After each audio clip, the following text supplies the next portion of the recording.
Alright, I know I'm late, and if you hear some weird random noises throughout the video, I'm sorry. They're fixing my roof, apparently the beams have rotted, which is a scary thought. But let's talk about what you actually came here for, gold and farming. With Return to Season 3 concluding, one would have guessed the price of Mystic coins would drop, but we're still paying well over 2 gold per piece. The conclusion of the current event also means the start of the Festival of the Four Winds, and during the festival, about everything you do will get you quartz crystals, which have already started dropping in price. Last week I mentioned you might want to sell any excess you have, and it could still be worth doing so. If you're stuck with thousands of them, don't worry though. Their price usually recovers after the festival is over. And this festival is a great way for ArenaNet to also trim down the materials in circulation. You'll be able to trade them in for Zephyrite supply boxes, which usually isn't worth it. A box is worth 4 silver on average, and you'll be trading in items worth double that. The reason people still choose to do this is because of the potential drops of some of the rarest infusions in the game. A more surefire way to make a profit would be to sell your materials on the trading post and benefit from anyone buying either because they ran out or they're hoping to try their own luck with some of the boxes.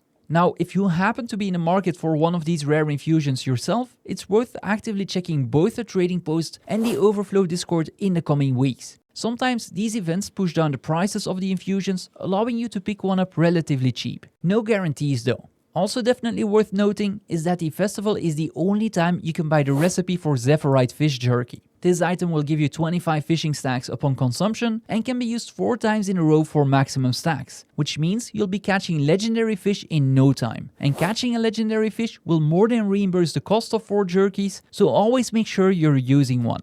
Now, this wouldn't be the week ahead without some talk about Globs of Ectoplasm, which now have been moving even further away from that 40 silver mark. Given their current oversupply, it wouldn't surprise me we won't be hitting 40 silver anytime soon. This doesn't make them a bad thing to farm for though. 1 year ago they were worth literally half their current price. The easiest way to obtain them is by identifying and salvaging gear with the correct tools. It is interesting to note that for both blue and yellow unidentified gear, you definitely want to be doing this. Green unidentified gear is better sold on the trading post unless you either own an endless upgrade extractor or a Runecrafter salvage-o-matic. If all of this is rather confusing to you, go and check out the guides in the pinned comment. You'll be farming gear in no time and you'll know exactly what to do with it.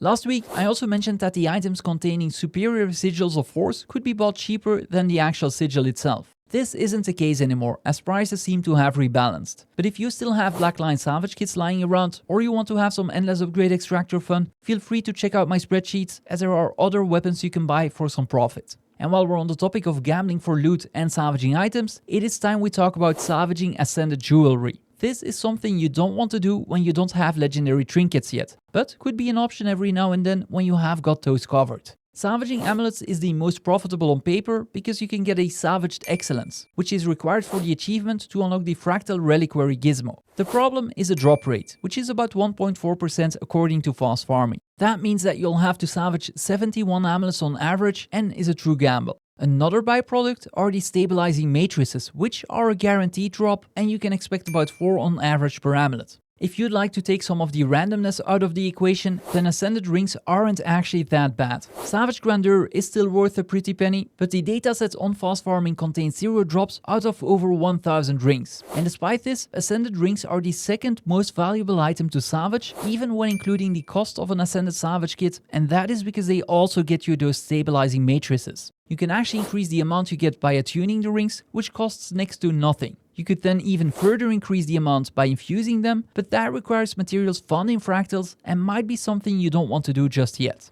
If you do need more info about these, do let me know and I'll make a video on this topic. In one of my latest videos, I was also talking about the insanity of swim speed infusions. Long story short, you'll never be able to solo farm A+30 because that would take you over 300 years. And there's also not enough infusions on the trading post to buy one either. A+15 or 20 on the other hand is definitely possible, and farming sunken treasure chests is actually still one of the best solo farms in the game. You'll get about 7 gold every 6 minutes, which equates to a whopping 72 gold per hour and actually beats out fishing.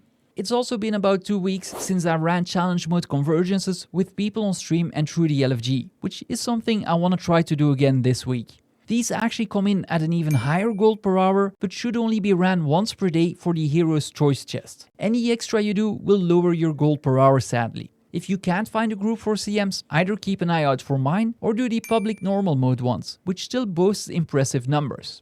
I've also noticed a significant uptick of people asking about my material farming guides, and most notably about blood, venom and scales, which are a solid time investment as you can upgrade to tier 5 once in the Mystic Forge for about 50 silver of profit. Both the venom and blood farming guides still showcase some of the best spots in the game, and I'll soon add an extra location for scales as the current one is underwater and not everyone seems to be enjoying this. Another way to easily obtain tier 6 materials are packed scout mapping materials. This week isn't that good for cashing in though, but rather middle of the road. So if you really need some, this isn't the worst moment to spend some of your mapping materials, but if you can, you'll want to hold out for week 2, which is in just over a month's time. Something else I've been getting a lot of questions about are the infinite gathering tools. And while figuring out the exact tool timing is still an ongoing project, I want to talk about the Glyph of Volatility. This is by far one of the most profitable and easy to use glyphs, although there are some cheap alternatives that could compete. Now, you never want to buy this glyph directly on the trading post if you can help it.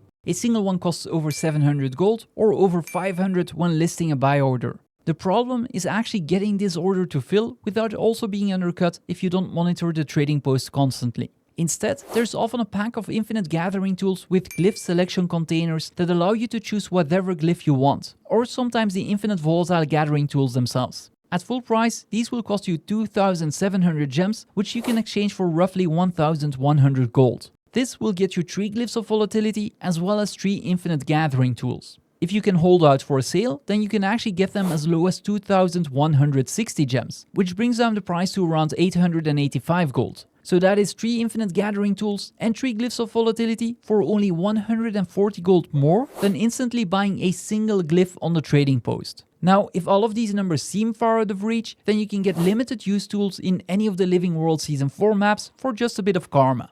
If you'd prefer a permanent "we have this glyph at home" solution, then look into the Glyph of the Crucible. Using the Glyph of Volatility when gathering mithril will net you around 71 copper of profit. Using the Crucible is actually over 80 copper and is technically better for this specific type of ore. The reason why this glyph isn't that popular is because you have to be careful what you're gathering. If you go for Elderwood, for example, the average profit per strike drops to under 60 copper, and you could actually even lose gold by gathering the wrong resources. To make it clear, this is not a glyph you would want to select from the container, but it only sets you back 20 gold, which can be recovered quickly with some daily rich mithril vein farming. Before I go, I want to shout out all of our channel members and Twitch subs. Your help is instrumental in helping me make these videos. And if you'd like to help out yourself, please consider a channel membership, which can cost you less than $1, or you can sub on Twitch for free if you own Amazon Prime.